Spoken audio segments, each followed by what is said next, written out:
Welcome back to the 47th j2cast episode. Jesse, how are you doing today? Me and the beard are doing just fine. I'll say it's got some length growing there. It does a little bit, but I do have to admit that I believe it was Tuesday morning, had a little bit of a configuration issue in my shop. So kind of had to restart some of this. I had the burnt hair smell for the rest of the day, but I'm okay. Oh, nice. I'm okay.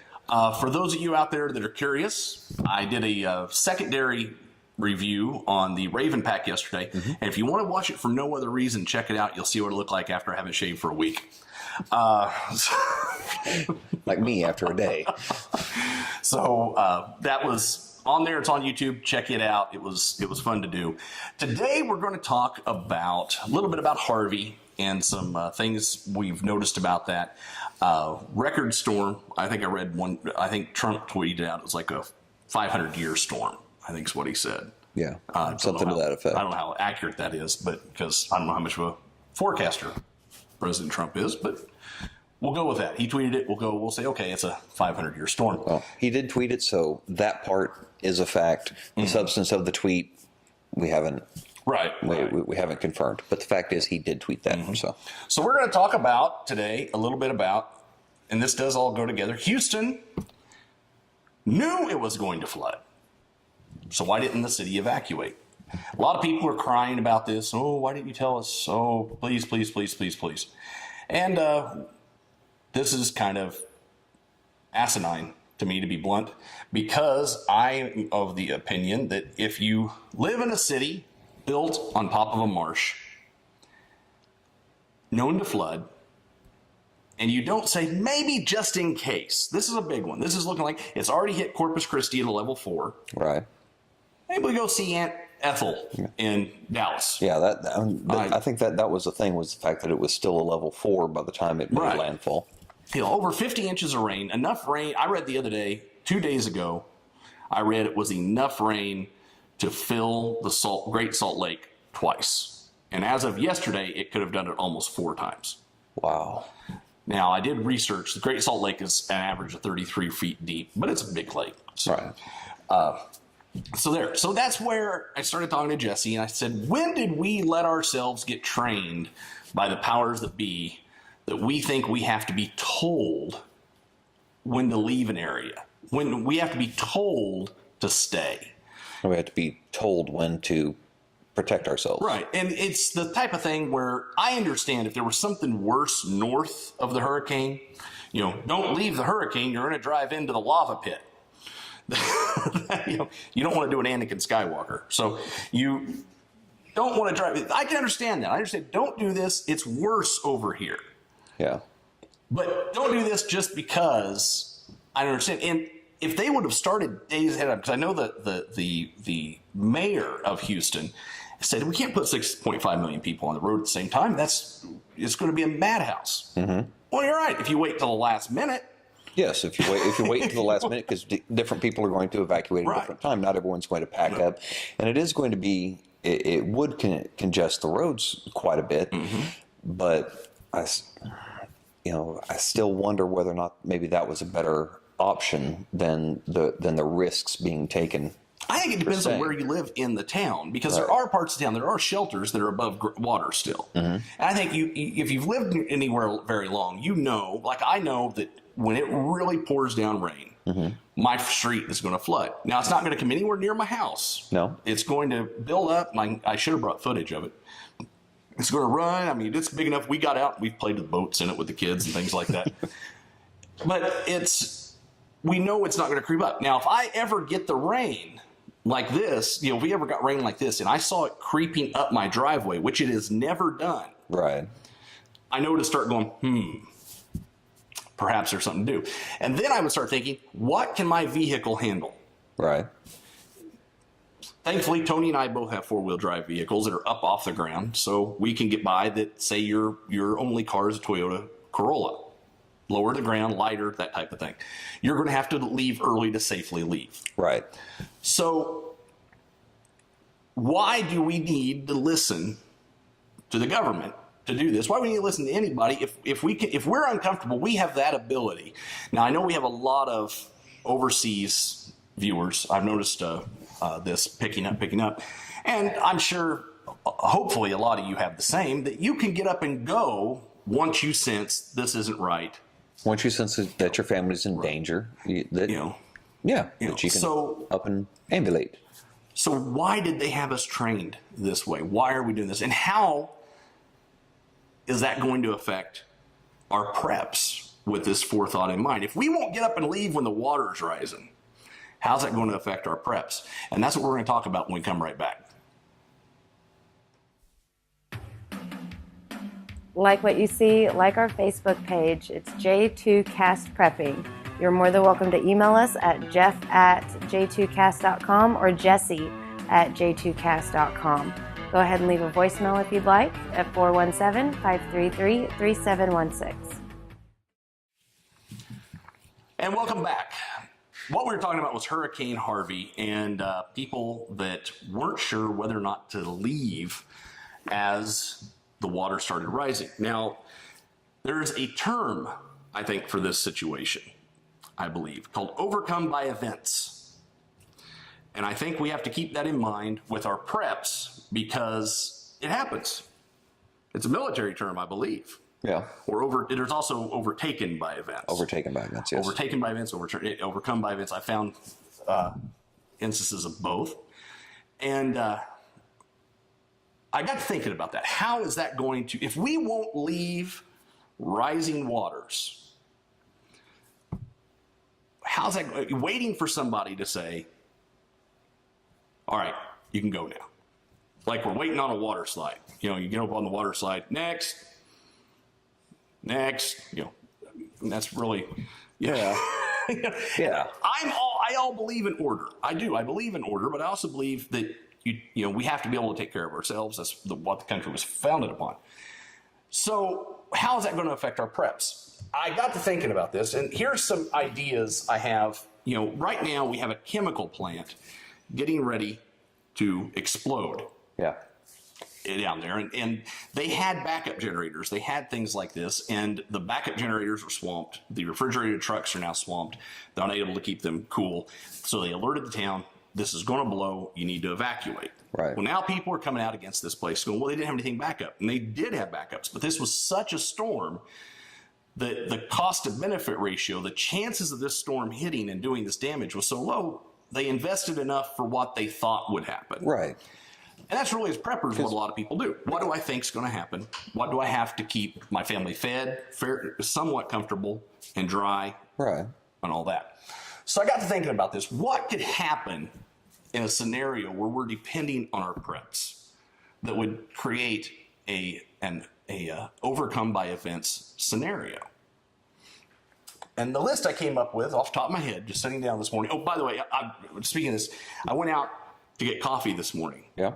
And this is my small overcome by event story. And the coffee shop was about 182 degrees. I mean, I thought, Jesse doesn't want to sit next to me after I've been in here too long. And then I went ahead and got the coffee I ordered, left, and the coffee tasted like it had been strained through a dead cat.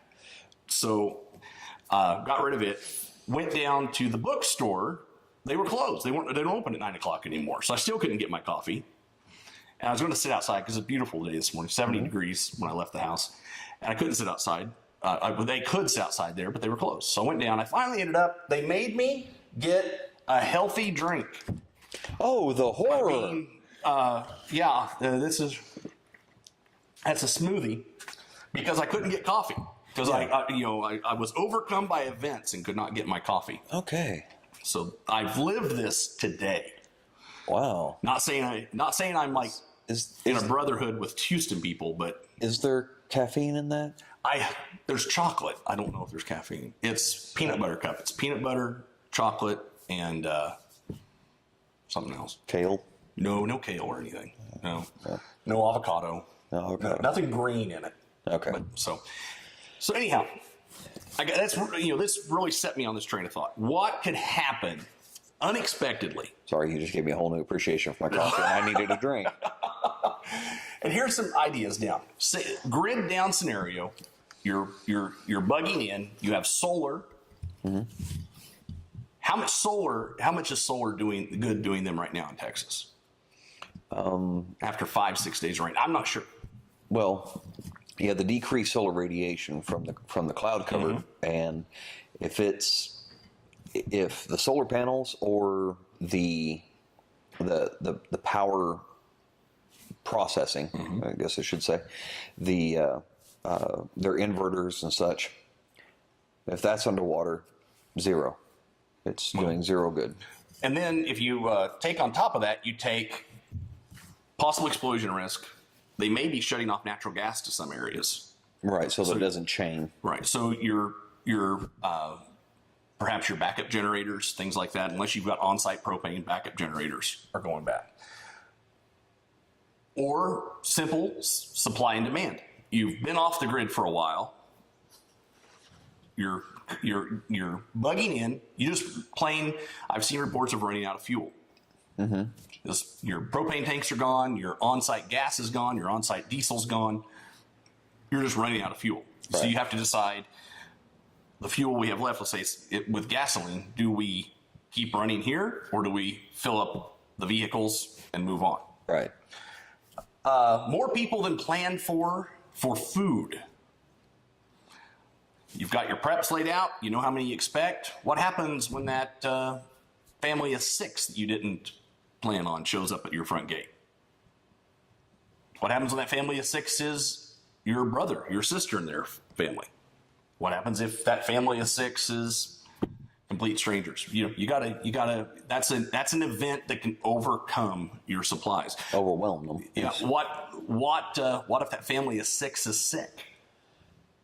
Yeah, and bringing whatever they happen to bring with them. I mean, there goes your medical resources and the ability for anyone in your household. I mean, if you get sick or anyone else that you're depending on to be able to perform these basic tasks to be able to keep your household functioning, you're bringing in more risk. And what if they're not able to function? I mean, you've got everybody with their jobs. What if these people coming in consuming more resources are also not able to function? What if they're so sick, or what if they're elderly, or what if they're young and they're not able to function? Right. So there's another thing. Possibilities of being overrun by a hostile force. What if, there's a group of socialists who decide that they don't like you having all the stuff you have and it needs to be distributed fairly? We've seen some reports out of Texas of people choosing to take it upon themselves to redistribute the assets of others. So that's another thing. At their own discretion. I think that would be the most polite way to put it. How do you work with this? An idiot in your ranks. By saying this, I'm speaking of somebody that you give a job to, and with that job, they fail miserably. We're talking possibilities of food storage, waste handling, bad material handling in general. Say you've got fertilizers or you have chemicals or something like that, and they just screw it up. Right. They lose them, they spill them, they wreck them, they blow them up, they like that. Or they're just accident-prone kind of idiots, the kind of people that you can give them any kind of job in the world, and they're going to drop something on their foot. Yeah, the kind of person that can break a bowling ball. Right. Yeah. So, these type of things. Or what if your preps aren't quite as good as you thought? What if your maintenance is not up to speed?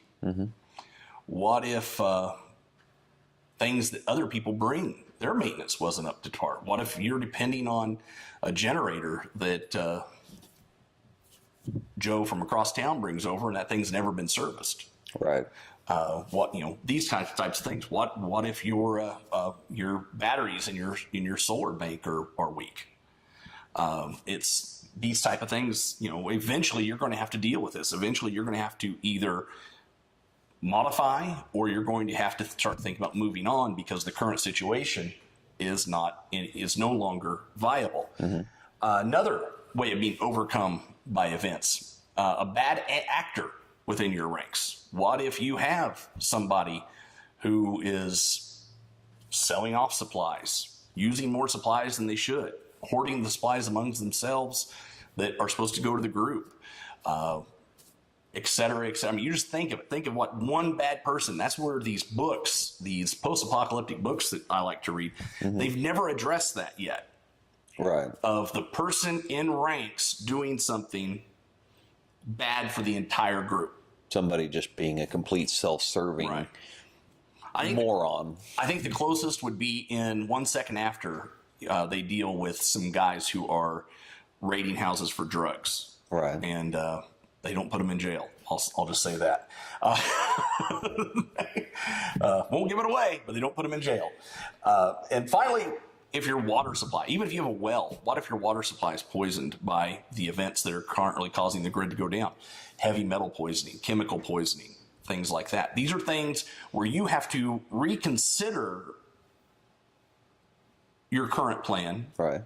And say, you know what? This event was not seen as probable, or at least not as nearly probable as everything else. We thought we were going to be able to stay here. We thought we were going to be able to run off the generator, or we thought we were going to be able to run off this. We thought we were able to use the well water. And, I mean, we can only prepare for so much. So I guess the most you can do is what I think the people in Houston, should have done. And that was you pack up and you go to a place that doesn't have the problem that you currently have. Right. Because even if your home and resources, your home and property, aren't catastrophically damaged by this, your family's safe. Mm-hmm. If it is catastrophically damaged, your family's still safe, mm-hmm. and that's the irreplaceable aspect. And that's part of too where I have a situation in my family going on right now with an ill relative. And I had some pictures out the other night. And that's one thing where I didn't realize it until I had the pictures out.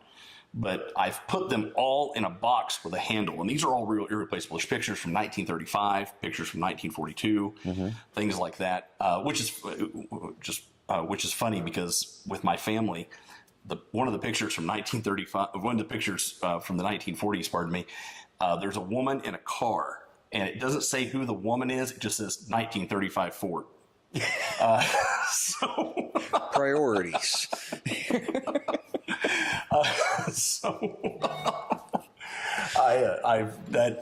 My father just celebrated purchasing his 57th vehicle.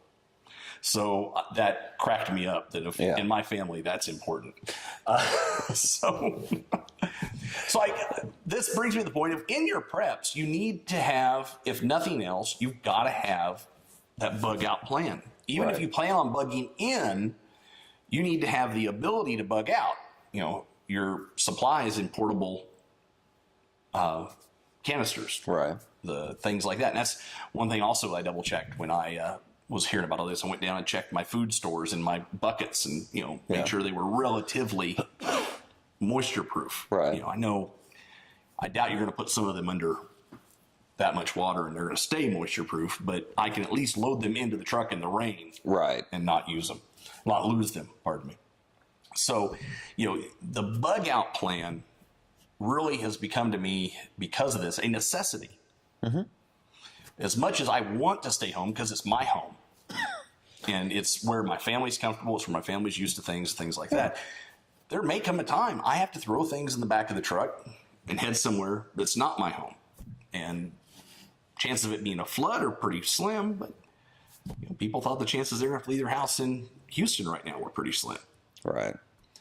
So I think that this is a good example of, like I said, overtaken by events that we need to think about. Now, my situation is much different than, say, your situation, because my situation of moving everybody is totally different from the 1,203 people you're going to have at your house. Yeah.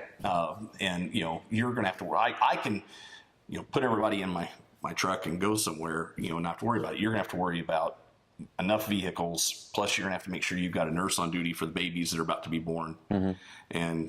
And he's not, I don't even know if he's expecting any. I'm just assuming that with his group, there's going to be somebody pregnant. You've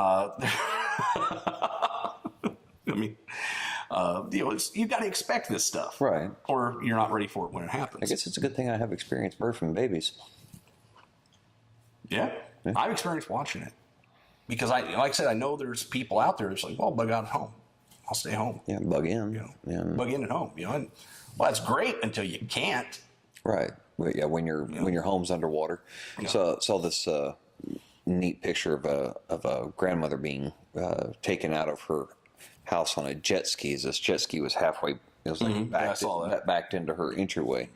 My sister was telling me an account, and I don't know if this is the same picture or not, of a family that didn't have any food, and they were wanting. They contacted the local Chick-fil-A, and the Chick-fil-A manager sent her husband on the jet ski to go get the family and bring them up to Chick-fil-A and treat them to dinner. Like I said, I don't know if that's the same thing, but if it is, you know, good on the Chick-fil-A manager and the company themselves for hiring people that, you know, have that level of commitment to their community. You can count on Chick-fil-A to usually do a good thing. I mean, they're and receive bad press for it. yeah. Sorry, I know the camera's not on me, but I'm trying to. I'll just bring. Here we go. Images. I'll just bring the image up of what Jesse was talking about there. Yeah, that's. I got a lot of stuff here. Oops. But there we go. It's not the greatest because I'm zooming in on it. There she is, leaving the house. Yeah. That was the image. Everything. You know, She's you know, there's somebody upstairs. She's awful composed. She is. Yeah, she is. She's very composed. Looks like her and her family are probably otherwise in pretty good shape, and glad to see that, because there are many people down there suffering and not doing this as well. Well, it's a nice house from the looks of the picture. I mean, this is not something that's just hitting poor people. It's hitting. Yeah. I mean, it's one of those rains on the just and the unjust type things. So, not saying poor people are unjust. I'm just pulling that out. So, don't send me emails. It's referencing somebody else's terminology and all that. So, don't make it sound like I'm. Yeah, because here's the other picture. Actually, it's a nice house.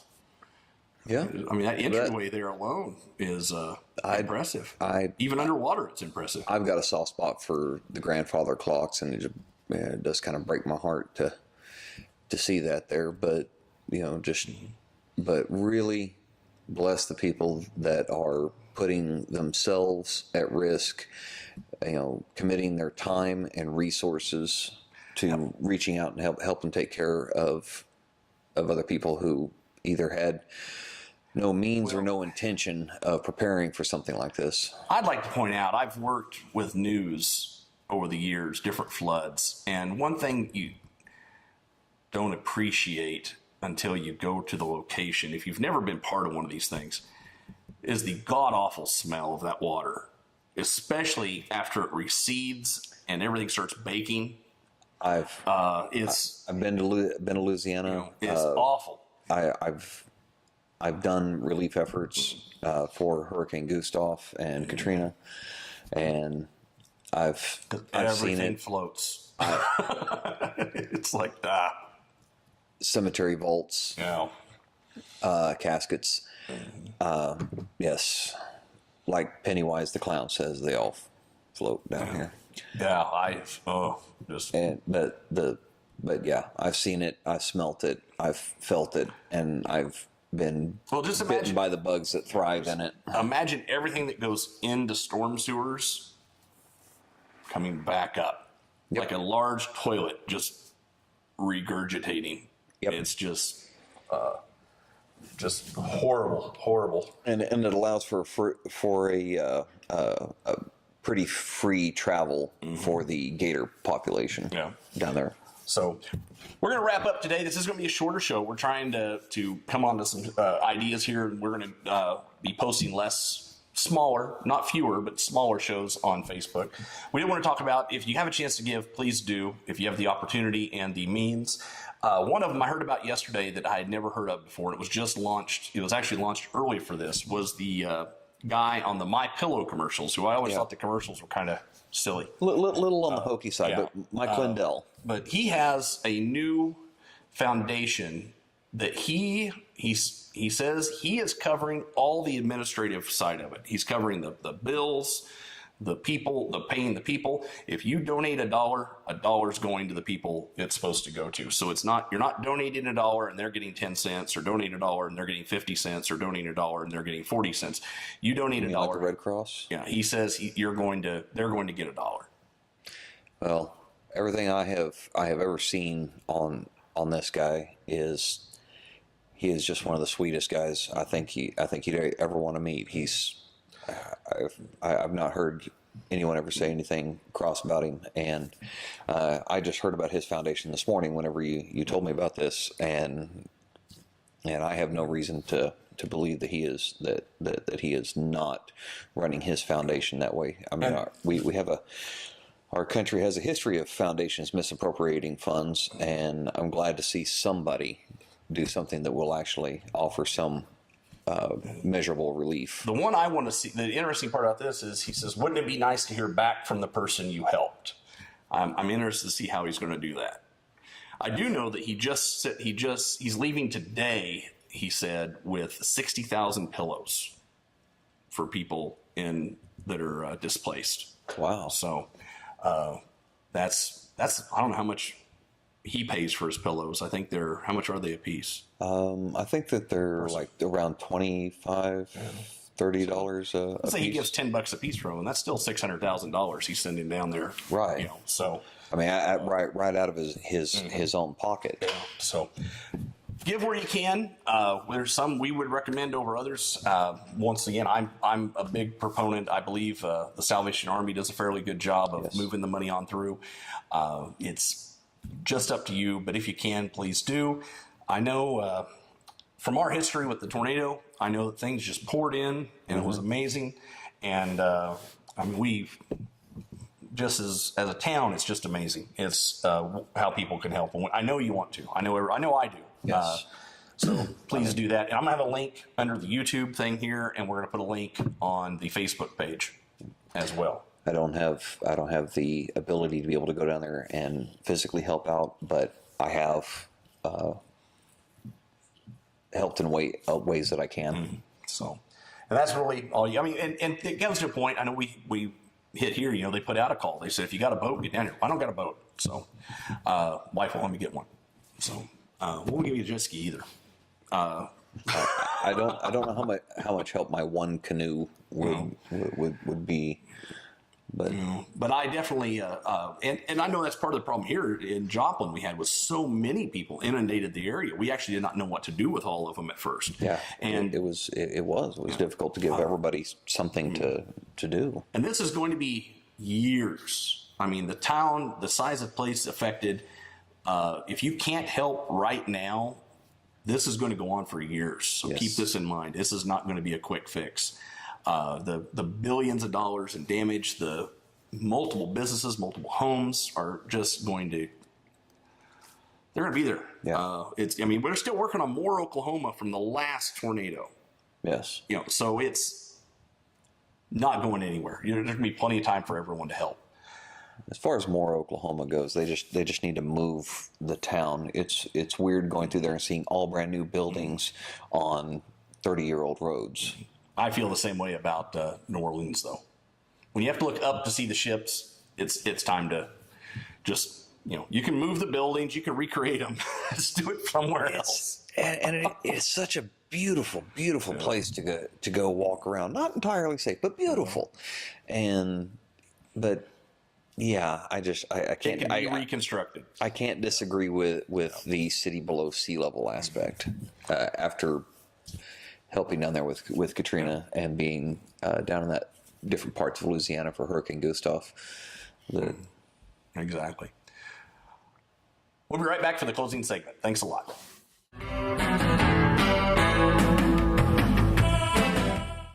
Thanks a lot for coming back. We're just going to end today with a quick overview. We are pushing our Patreon right now. We have Todd Miller is currently signed up with it. We want to appreciate him for that. He's now a co-producer on the show. Yes, he is. And we want to give you a chance. If you can do $1 a month, that's really what we're just, that would be amazing. If everybody watching and listening backed us with $1 a month, you would see some major changes. You really would. And, you know, it's not a matter of begging, but I'm not too proud to say that, face it, $1 a month commitment is not going to change your quality of life in any way, shape, or form. And if we're going to have some, I'm going to put some things up here on the screen here. We got package. You got $1 to $4. You know, we're thankful for that. $5 to $9. We're going to make you a co-producer. 10 on up, you're going to be a producer. You're going to be able to take part in story meetings once a month, production meetings, Skype. You may even be able to be on the show if you want to. So we're just doing this because we want to keep doing this. Don't forget about the $100 a month. Oh, the $100 a month, you get to rub Jesse's head. And, you get to come to the studio, rub Jesse's head. We'll provide pizza, beer, and or soda, whichever your... Transportation's on you. Yes. Getting here and staying here is on you unless you want to stay in Jesse's basement. Everybody else does. I think it's even got ratings on Yelp. Am I wrong?